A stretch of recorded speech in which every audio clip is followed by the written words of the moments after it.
Hey guys, what's going on? Shah here, and today there was another tuning build on beta, and I'm going to be taking a look and breaking it down. This will mainly be focusing on tanks, so when I say mostly, I mean it will definitely only be focused on tanks, so if you're here for DPS breakdowns, look somewhere else. So we're going to just dive right into this. Most of the changes that occurred in this build were actually relating back to legendaries that Blizzard said that they were going to be doing, trying to make legendaries a little bit more impactful in the gameplay and rotation of the class and the class design. So essentially Blizzard's idea is that they want legendaries to feel a little bit more impactful than they have been. They want them to be a little bit better than tier sets and Azerite armor, because right now a lot of them feel very underwhelming and lackluster, which is not a design Blizzard is going for. So currently, if you haven't been keeping up with it, they're trying to nerf covenants to make them not as relevant depending on your choice, because you have to choose one. And they're trying to buff legendaries because legendaries are accessible by all people. So people can play different builds based around these legendaries with the assumption that we're probably going to be able to equip more than just one later down the road. But what this tuning build did, or at least mostly did, was it just buffed and nerfed a few different legendaries. So we're going to just dive right in. So we're going to start with DK. With DK, it was pretty straightforward. There's only 2 legendary changes that occurred. And this is impacting Death's Embrace, which was a baseline legendary that all specializations were able to use. And what it did was it increased the duration of your anti-magic shell by 100%, and they buffed it up to 140%. And then any damage you take heals you. So this one's not super impactful, probably not something you'd probably run, but it was buffed. They also buffed Pheromones, which increases your minions' haste while you're inside of your Death and Decay. For Blood DK, they buffed it by 3% haste. Honestly, not that great. It also has a chance for the enemies to cower in place for 3 seconds. I'm not sure how often this would proc, but the biggest change here was actually the haste value that you're getting. So not too much for Blood DKs. I think they're either waiting to do it in a future build, or they just find that Blood DKs in a spot that they want it to be in.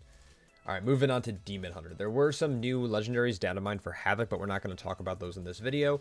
The Vengeance build, they didn't really do anything. They removed an effect of school damage for Throwglaive, and they have Sheer in here, but they don't have any like changed modifiers, so I'm not really sure what they're doing with this, or if there's a typo or they just don't have the information yet.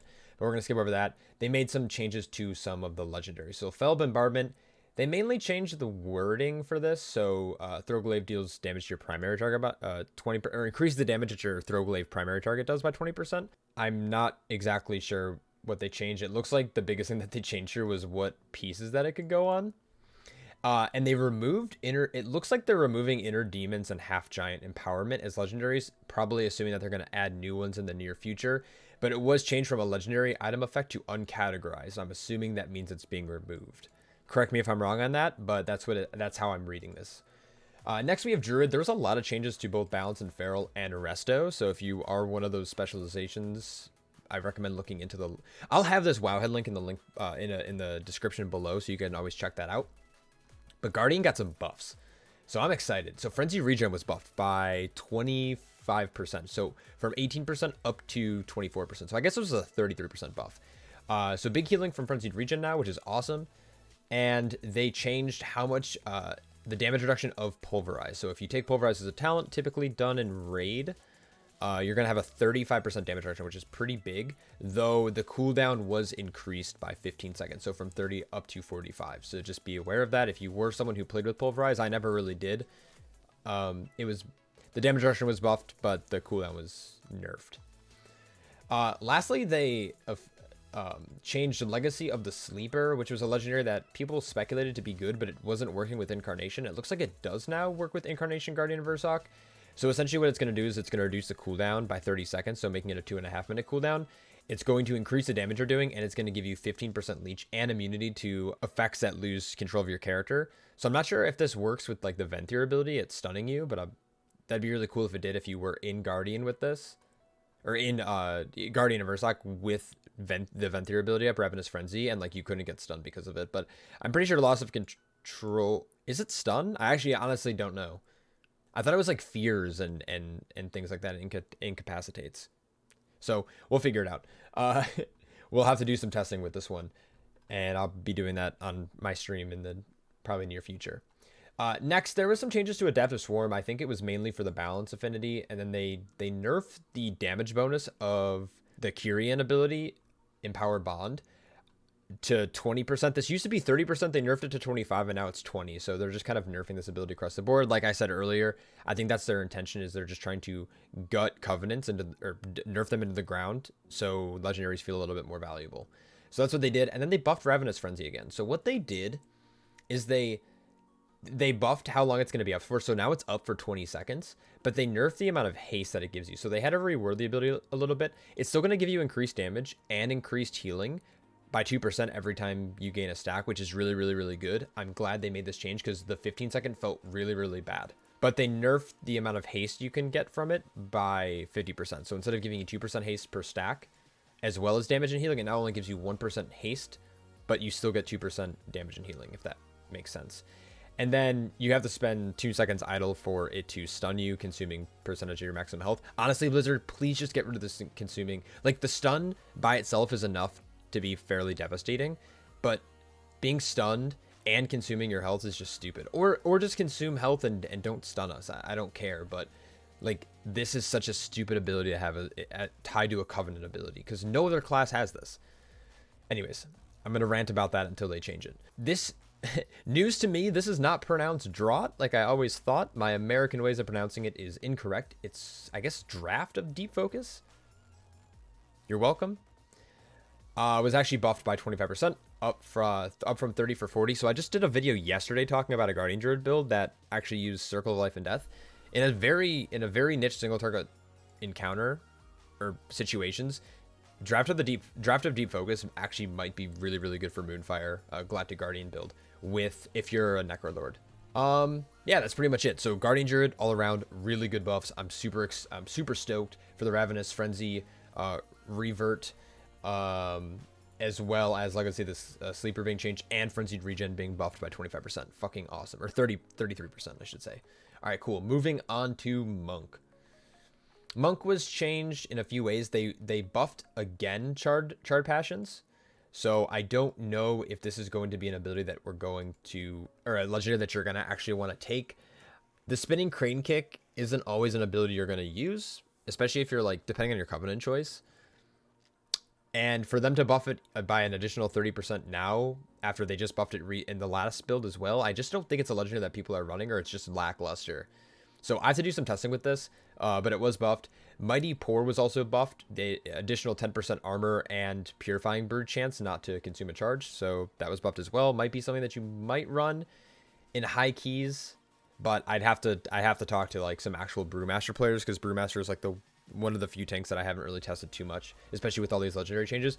And then they reverted the nerf that they did in the last build. So Keg Smash now deals a 30% additional damage. And it has that one additional charge. So it used to be 30. They nerfed it to 15. Now it's back up to 30. So they just don't know what they're wanting to do with monks right now. I think there was some general stuff that changed as well. Expel Harm, Chi Fallen Order as a Venthyr ability was nerfed. So it's now going to summon a spirit every 3 seconds instead of every 2, and it's gonna be of the Ox Crane or Tiger. So this was nerfed. I'm not sure how big Venthyr was to play, though. I always ran Kyrian on my Brewmaster. They also changed some legendary effects. So they increased the potency of the Vivify after you cast Transcendence Transfer, which is pretty dope. I guess, like, I don't know a lot of situations you would use this as a Brewmaster, but for, like, Windwalkers in the arena, I can see this being, like, really, really, really good. Fatal Touch was actually reworded, but one of their later builds, one of their last builds, they actually reduce this to 120 seconds, down from 60. Fatal Touch, I don't think this is going to be really good, but being able to, like, Touch of Death every minute can drop a lot of stagger. Invoker's Delight actually gives an insane amount of haste now after summoning Celestial. Now, you can only summon one with Invoke, the Black Ox, but I can see this being a good effect for maybe, like, a Mistweaver that can do Red Crane and Yulon. So, decent. And then they changed rollout to, instead of giving you additional roll, it now makes you immune to roots and snares. I don't know if this is, like, during Chi Torpedo, or I guess does it affect roll? Or is it just Chi Torpedo? So you have to take a specific talent? That doesn't make sense. Brewmasters out there, if you know if this is also affecting just roll in general without talenting Chi Torpedo, let me know. And I don't know if this means you're immune literally during the animation, or if you're immune during the buff of Chi Torpedo where you like have the increased movement speed. So let me know on that one. I got, again, this is another tank I'm gonna have to test out. Straight no chase, that's just an Azrael trait, no one cares about that. Protection saw some changes. They actually slightly buffed the Bulwark because it increased the radius of your Shielded Righteous by 6 yards, which is pretty good. Just gives you a wider range to hit mobs. So if there is a mob who's casting off in range, you have a higher chance or an easier time hitting it. And then they just reworded it. I don't think it was clear that it would only stack up to 5 times. I think some people thought it was uncapped. Not the case. It's always done 5, but they added it to the tooltip. And then a nerf to Holy Avengers Engraved Sigil, which is another legendary effect, from 50% chance to have its cooldown reset to a 35% chance. I think it was just like being abused. Like you were able to just spam Avenger Shield, which was like a lot of fun. Though I think Bulwark of the Righteous Fury actually feels better to play, but nerf this a little bit. And they changed a Soulbind Conduit. So this one was really broken because every time you would cast Shielded Righteous, which you do fairly often, like roughly every like 4 to 5 globals, you would be casting Shielded Righteous. And if you're running Divine Purpose, you would get additional procs. You would be able to extend Ardent Defender for a very long period of time and reduce its cooldown by a fair bit. Like Ardent Defender you can use quite often. Despite it being like a 2-minute cooldown, you can get it down to like a minute. And they changed some of the modifiers here of it reducing its cooldown. So this one's really cool. And then I think there was some like, yeah, so they just went through and they kind of started redoing whether it was buffing or nerfing some of these effects. Some of these actually seem like nerfs, like from Dusk Till Dawn. They nerfed down 1%, and then the time that you have it increased for. The duration of that buff is decreased to 8 seconds instead of 10. Same with the damage or the damage increase and the damage reduction they nerfed. So it's kind of hard to read. I wasn't a fan of this legendary effect, to be honest. Like it didn't feel like it's cool to have like this rotation, to have like when you have 5 holy power and then when you hit back down to 0, you would have to keep track, but it's too much to manage, at least as a tank player. I'm not sure how this was for like Holy or I guess Retribution. So they just, for Mad Paragon, all they did was they reworded the ability. So they buffed it. They went up from, so what used to be 25% additional damage, and now it's 30% additional damage, and it extends the duration of your Avenging Crusader. So this was just reworded. It would extend first and do additional damage. They just flopped it, and then they buffed the spell. So Mad Paragon was buffed slightly, and then the Magistrate's Judgment. Judgment has a 45% chance to reduce the cooldown of your next holy pass power by 1. This was slightly nerfed. It was nerfed for protection, but it was buffed for retribution. I'm not sure if it changed. Retribution here, protection here. There's no holy. Was there not a change to the? Is this a holy legendary as well? It's a baseline, yeah. I'm not sure where holy is. I'm not sure if it's changed at all. I think it might still be 60% for that then. So some minor changes for Paladin, but I think they kind of know how they want the class to play. So Paladins are looking really, really good currently. All right, last but not least, we have Warrior. So Warrior, all of its changes come in the form of legendaries, and almost everything changed. And it sucks because I just did like a Warrior Mythic Plus build a couple of days ago, and the legendary that I was recommending as a change in that video was nerfed. And the initial legendary that was recommended in that build is now buffed. So I might have to revisit that and do some more testing on a Warrior. But Reprisal, the first attack you intercept, they essentially, it deals 200% more damage, which was, I think, just added. I don't think it originally did additional damage. This 200% increased damage could be fairly efficient, but I just don't know what they're like doing with this legendary. I think it might have be intended maybe for like PvP. I'm not really sure a lot of times where you would want to use this legendary. Like you can intercept or intervene and then intercept the attack in a mythic dungeon, and then this might help you get aggro because you're intervening probably because something has aggro, but normally you would intervene just as a mobility or if someone's about to take damage that's unavoidable. So I don't know exactly what they want to do with this legendary, but they're buffing it a fairly significant amount, the damage that you're going to be doing with your Revenge. Having it cost no rage and also do 200% more damage. Now the wall was buffed significantly from 2 additional rage to 5 rage. I think this was needed because Shield Slam additionally only 2 additional rage felt really bad. And now it's a little bit more noticeable. And then it's also reducing shield wall by 5 seconds up from 4 seconds, which will probably be good with like an anger management build going into going into just big shield walls, or not big shield walls because they don't get any bigger, but having shield wall up a lot more throughout the key will make it fairly impactful in your play.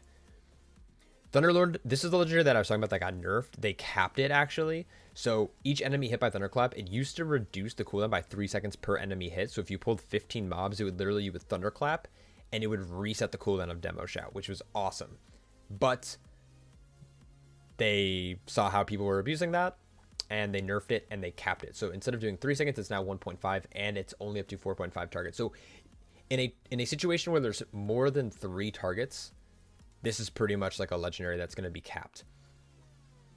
On the flip side, Seismic Reverberation is when your Whirlwind or Revenge hits 3 or more enemies. So this one's going to be good for when there's more enemies and they buff the damage of this one. And this is the legendary that they originally had in the build that I talked about in my last video, which I guess I'll put a link up in this corner if you guys missed that one.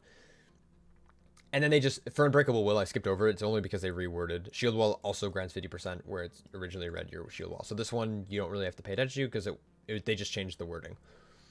And then they changed the Ashen Juggernaut Conduit Execute increases the critical strike of chance of your execute by 2%, down from 3%, stacking up to 8 times. So it stacks up higher, but the percentage value is going to be lower. That was pretty much it. So there was there's a handful of Covenant nerfs, which is what we've expected and what we've been waiting to see, or not waiting to see, but it's just something that like Blizzard's been on a trend of like constantly nerfing things over and over and over again, Covenant wise. They hinted at buffing legendaries. I'm fairly disappointed because I was hoping that when they said that they were going to be buffing legendaries or trying to have more of a focus on legendaries, I was hoping that it was going to be more than like super minor buffs like this. Like rewording some legendaries feels bad. Capping legendaries, like why would you nerf this? This was such, okay, like either nerf it by half and don't add the cap, or add a cap and don't nerf it. I actually hate the cap more. Just cut it in half and have it uncapped, because that actually rewards you for being able to pull off big pulls in dungeons. But I'm pretty disappointed with some of the nerfs and some of the changes that they made. Tanks are looking to be in a decent spot. It seems like they're really just doing some fine tuning. I will be doing a future tier list as we get closer to Shadowlands about which tanks I would rank higher and lower in different forms of content, both in Raid and Mythic Plus. But my initial reaction is just like, Guardian got buffed, which is awesome, but all of the other tanks are pretty much in the same boat they have been for the last couple of weeks, and these changes don't really do much, and I'm a little disappointed with Blizzard's changes to the legendaries. Like DK, these aren't buffs. I'm sorry, but like these aren't making legendaries any more impactful. Like having it last longer, it doesn't matter, because especially as like a tank player, this is probably getting absorbed anyways. Like cool, it heals you, but like having it last longer is not going to do anything. You're going to probably end up using up the duration. You don't want it to expire either, because then it's like it almost feels like a waste of a cooldown. So some of these changes I'm just like kind of sad with, but I'd love to hear your guys' thoughts on this build. I will leave a link in the description of this. I'll probably put into a bit.ly just so it's shorter, but I'll have that here. I'll have timestamps as well. I'll do all that fun stuff. Let me know what you guys think in the comment section below. I'd love to hear your thoughts on this. I'm going to be doing some testing this week, probably on stream, probably off of stream, and if there's anything crazy that I notice, I'll get back to you, and I look forward to it. Just having some discourse. So I hope you guys enjoyed. I hope you're having a great rest of your night or day whenever you decide to watch this video, and I will catch you all in the next one. Take care.